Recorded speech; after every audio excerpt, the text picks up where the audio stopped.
Yes, my dear friend, welcome back to the channel. This is Salon's blog, and it is a beautiful Tuesday afternoon here in Southeast Asia. Well, it is our match day against Newcastle, EFL Cup, and we are going into this game having it in the back of our mind that the last time we met Newcastle, they beaten us. But this time around, it's Stamford Bridge, and we are confident of winning. I am coming your way from Southeast Asia. Later today, I will come with the pre-match, match preview, my predicted team lineup, and my scoreline prediction later in my next episode. But right now, there are a few things that came in the news yesterday that I've been pointing out. If you did not watch the first video, please go back and watch the previous video. A lot of things came up in the news according to the coach, things that he has said in the press conference. Even the press conference, I posted a video of the coach right there. Most of you have not watched it. Kindly go back and watch the video of the press conference and get every detail that the coach has said in that press conference. Dear friend, if you are new here, kindly subscribe to the channel, like the video, and share the video. And also let me hear from you in the comment section. It is important for me to hear from you, to know what you think about what is happening in our club. Chelsea, quickly, we move on and we start from Chelsea are confident they can spend more in the transfer market.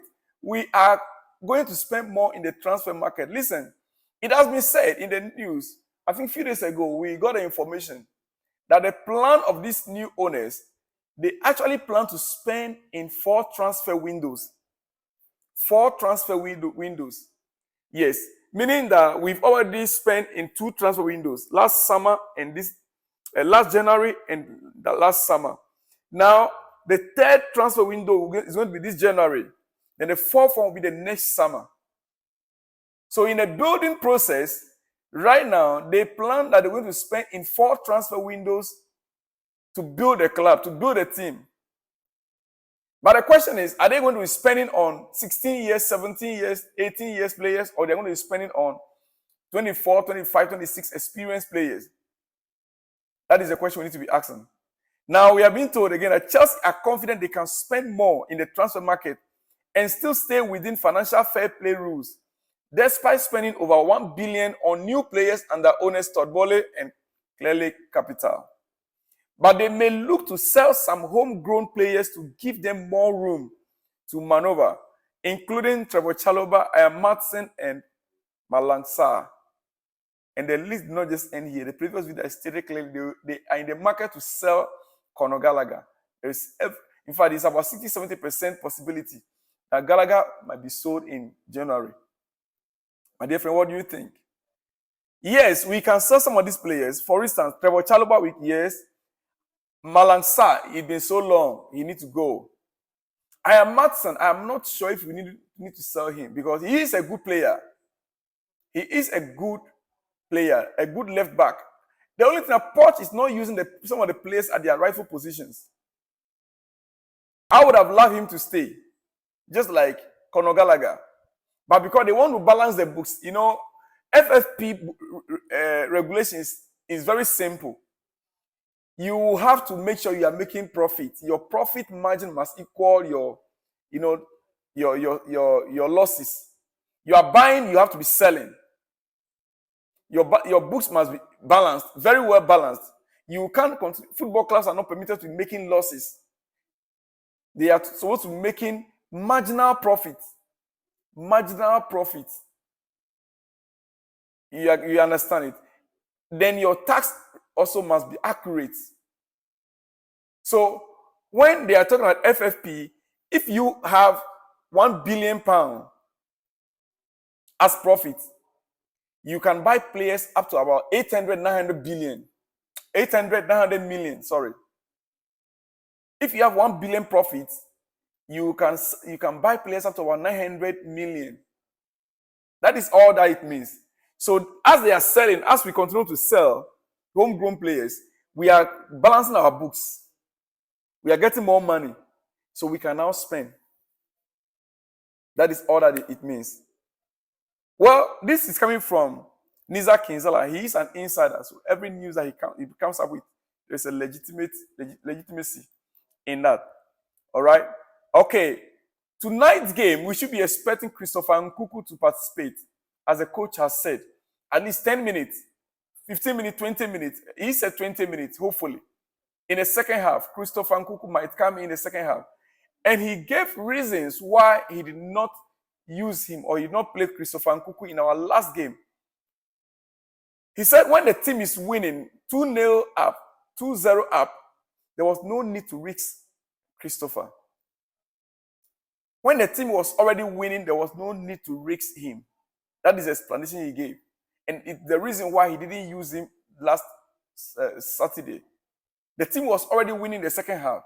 And so there was no need to bring him in, Christopher Nkuku. I would have thought that as we are winning, rather, there's not so much pressure, would have given maybe some 10 minutes in his legs. But the coach thought otherwise.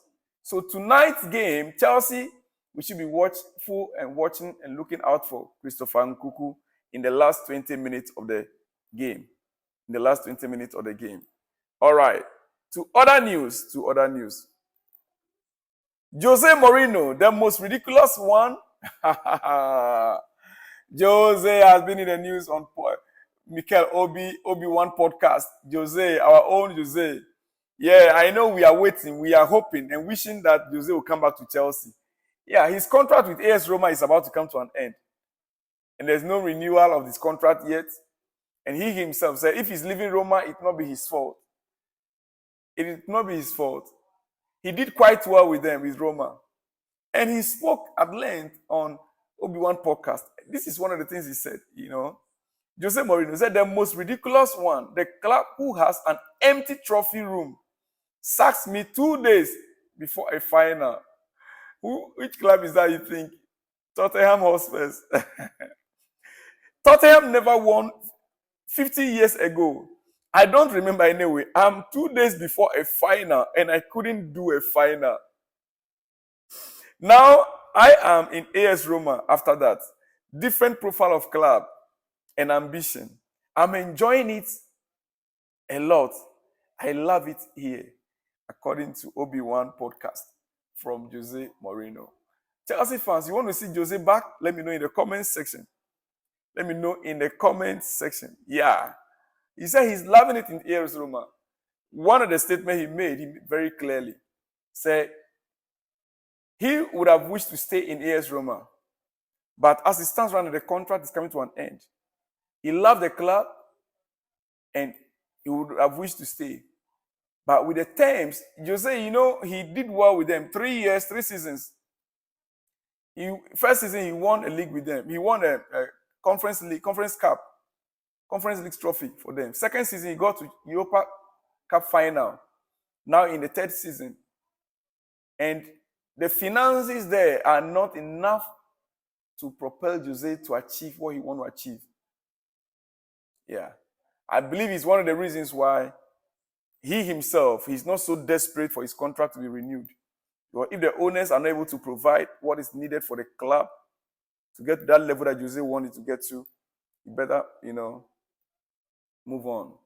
He also made a statement. He said, Mourinho on spoiling Liverpool's title dream in 2014. He said, we went there like we were playing for the title and we tried to win it. Of course, I gave a bit of rest to 1 or 2 guys. I played young Thomas Callas, who had a fantastic game against Luis Suarez. We were on the bus, and the guys outside were selling shirts with Liverpool champions. With the shirt, we were selling shirts, and they wrote on the Liverpool champions. In that season, Liverpool was almost the champions of England. I think that was the game we were to win against Chelsea. They would have been celebrating as the champions. But Jose said, no, he will not be the one to hand over the trophy to them. He did similar thing to Man City. He delayed their celebration. And Jose is fond of doing that. As a Wenger's 1,000 game with Arsenal, instead of Jose, my dear friend, Jose is a very funny guy. As a Wenger's 1,000 games with Arsenal was when Jose went there and hammered Arsenal 6-0.